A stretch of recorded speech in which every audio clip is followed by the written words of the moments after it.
Dengan izin penolong kanan pendaftar, hari ini dalam kamar, saya, Wan, sebagai peguam bicara yang bertindak bagi pihak pemohon,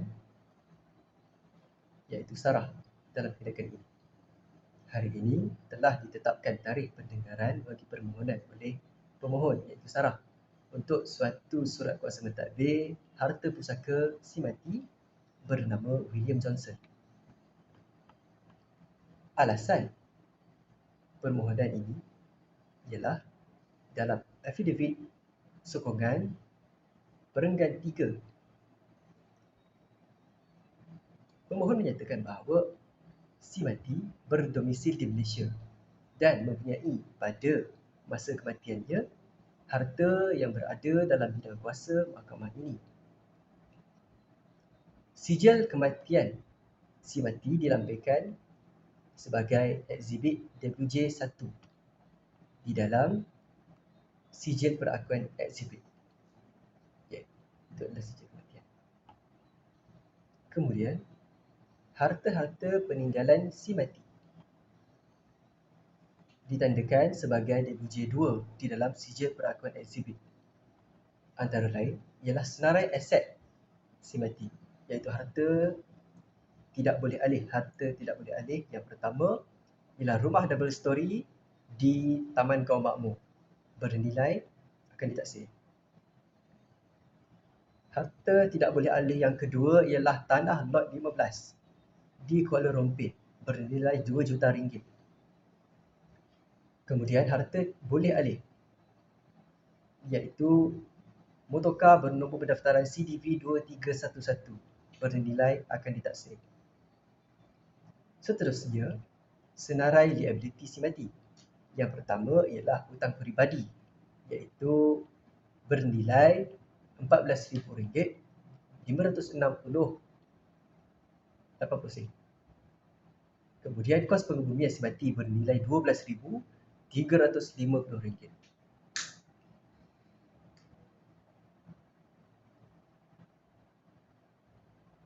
Si mati telah meninggalkan secara tidak berwasiat 3 orang anak, iaitu waris kadimnya. Yang pertama, saya merujuk ekshibit WJ3 dalam affidavit sijil perakuan ekshibit. Sijil perakuan ekshibit WJ3 ialah senarai waris si mati. Waris pertama ialah Sarah, iaitu pemohon sendiri, berumur 28 tahun.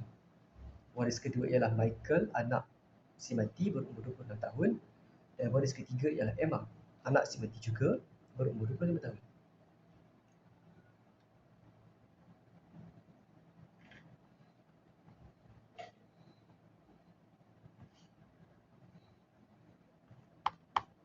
Seterusnya,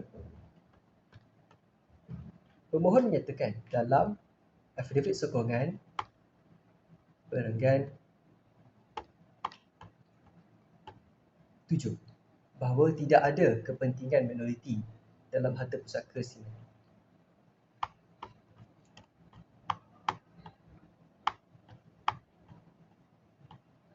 Merujuk kepada penolakan yang telah diikrarkan oleh Michael, waris si mati, dan juga Emma, waris si mati. Penama-penama Michael dan Emma berikrar untuk menolak semua hak dan hak milik mereka terhadap surat kuasa mentadbir harta pusaka si mati tersebut. Oleh demikian, pemohon Sarah memohon sebuah surat kuasa mentadbir bagi harta pusaka si mati. Kemudian, pada hari ini juga telah ditetapkan tarikh untuk pendengaran sebuah permohonan oleh pemohon, iaitu Sarah, di bawah Seksyen 35 Akta Probit dan Pentadbiran 1559 untuk satu perintah bahawa keperluan penjamin-penjamin kepada bond pentadbiran harta pusaka si mati yang dinamakan untuk dikecualikan. Ini adalah permohonan pengecualian penjamin.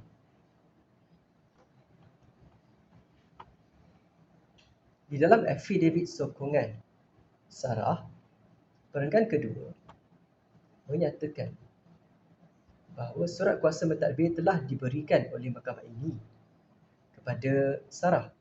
Akan tetapi, surat kuasa mentadbir tersebut masih belum dikeluarkan disebabkan pemohon iaitu sarah tidak dapat mengemukakan dua orang penjamin kepada pentadbiran harta pusaka si mati. Seterusnya, di dalam perenggan ketiga, pemohon menyatakan bahawa Mahkamah Yang Mulia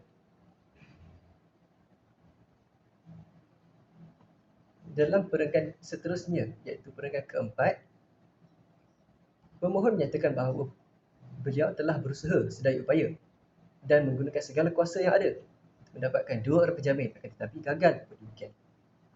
Seterusnya, dalam perenggan kelima, pemohon menyatakan bahawa pemohon telah berbincang dengan waris-waris si mati untuk memohon agar penjamin-penjamin yang dikehendaki menurut Seksyen 35 Subseksyen 2 Akta Probate dan Pentadbiran 1959 dikecualikan setelah segala usaha untuk mendapatkannya gagal. Dalam perenggan ke-6, pemohon menyatakan bahawa waris kadim si mati telah bersetuju dengan cadangan mereka, dengan cadangan pemohon untuk memohon agar penjamin-penjamin yang dikehendaki menurut Seksyen 35 Subseksyen 2 Akta Probate dan Pentadbiran 1959 itu dikecualikan. Seterusnya, saya merujuk affidavit persetujuan yang telah diikrarkan oleh Michael iaitu waris si mati, dan juga affidavit persetujuan yang telah diikrarkan oleh Emma juga waris si mati. Oleh demikian, memohon perintah seperti dimohon. Seterusnya, saya akan meneruskan dengan permohonan perintah pembahagian.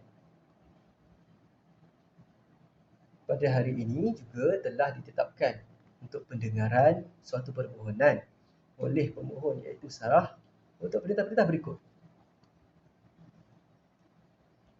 Supaya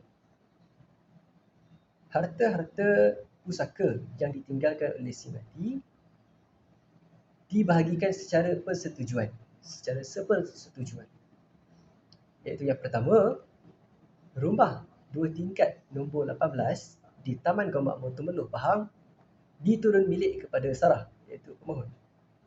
Yang kedua, iaitu tanah di Lot 15 Kuala Rompin, Pahang diturun milik kepada Emma.